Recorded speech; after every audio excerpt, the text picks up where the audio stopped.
Hello everyone and welcome back to our channel with another Python tutorial. Today we are going to discuss Python loops and we'll focus on interruptions and iterations. So let's start by creating a simple loop. So we will start with for, then we will declare a variable, let's say n, and then we will use in, and then we will define a range from 1 to 10, and then let's print all values in the variable n. Now let's press F5 to run this code, and this is the printout of all values. The 10 is not inclusive in the range, therefore it ran till 9. So these are the printouts of all values in the range. In this example, we have completed the entire loop. However, in Python, due to any reason, we can also interrupt a loop. And we can interrupt a loop in two ways in Python.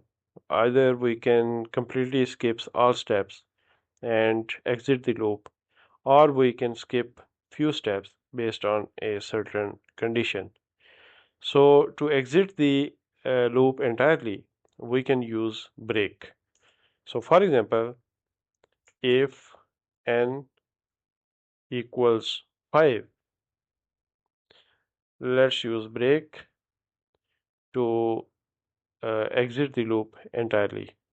So let's run this program now, and as you can see, loop ended after 5 because we used break.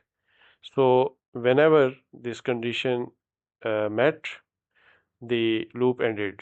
So this is the way we can completely end the loop by interrupting the loop at a certain stage by defining a condition. However, we can also partially skip a loop and continue afterwards. And we can do that by using continue instead of break. And this will only skip this step defined in the condition and will continue afterwards.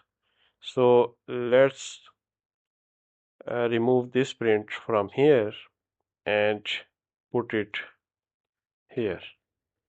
So now it should print all values except 5 because in case of 5 we told it to skip and then continue.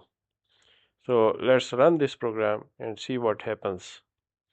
And as you can see, it started with 1 all the way to the 3 and 4, then it skipped the 5 and continued to 6, 7, 8 and 9, completing the loop. So this was a partial interruption based on a condition, and then it continued onwards. Now what if you want to perform some task at the end of a loop? And to do that, you can use the else statement.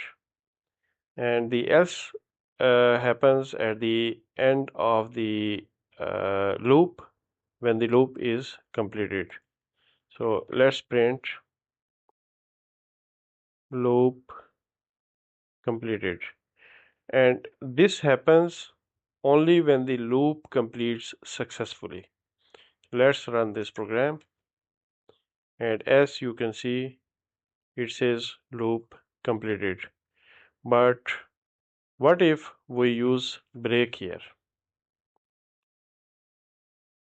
And since the loop did not complete successfully, it was fully interrupted in the mid of the loop. Therefore, the loop did not complete and there is no loop completed message here.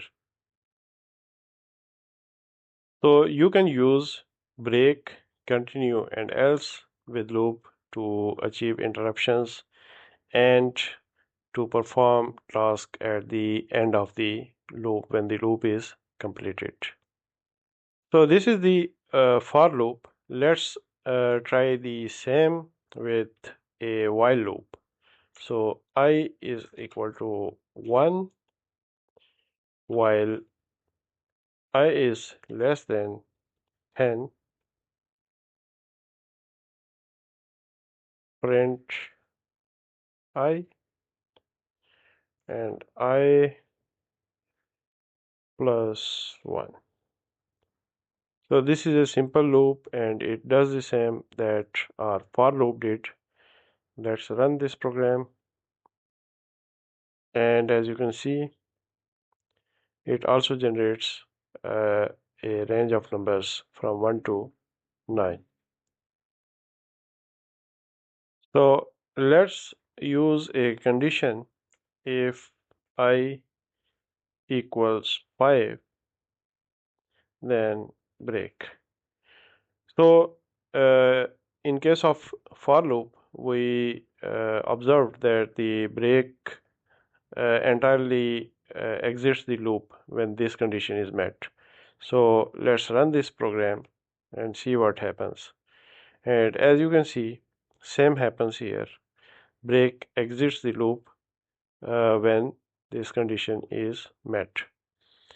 And what happens if we use continue? Let's remove this print from here and place it here. So previously we saw that the continue skipped the step where this condition was met. So let's run this program, and as you can see, it did the same here and skipped the part where I was 5 and continued afterwards. So it works the same way for while as well. And just like before, you can use else to perform some task after the loop has ended. So we can enter loop ended here and run this program. And there you go, loop ended. We can also use break here and see what happens.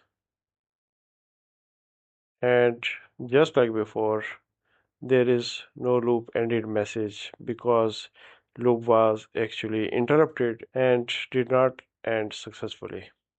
So this is how we use loops with interruptions. If you look at this code, it uses both continue and break, and also it uses else. So it is a list of slots where 1 stands for reserved, 2 stands for filled, and if there is 0, that slot is available.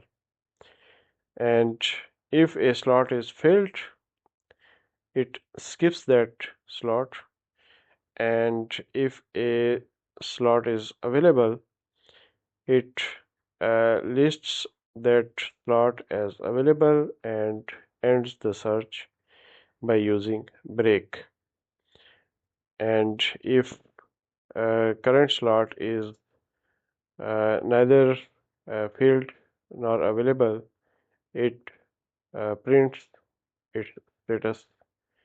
And then if all of the slots have been iterated and there is no slot available, it ends with else, and the message is printed that no empty slot is available.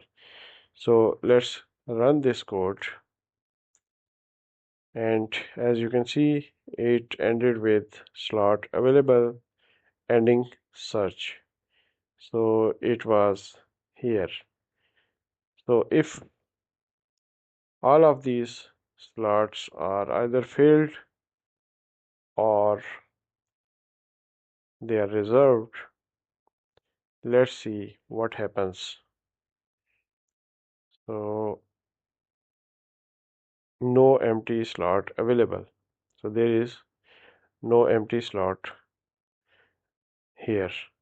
So this is how we use the break, continue, and else to achieve our target in our program. And with this, we end our today's tutorial. We'll see you in future with another topic. Till then, have fun learning Python.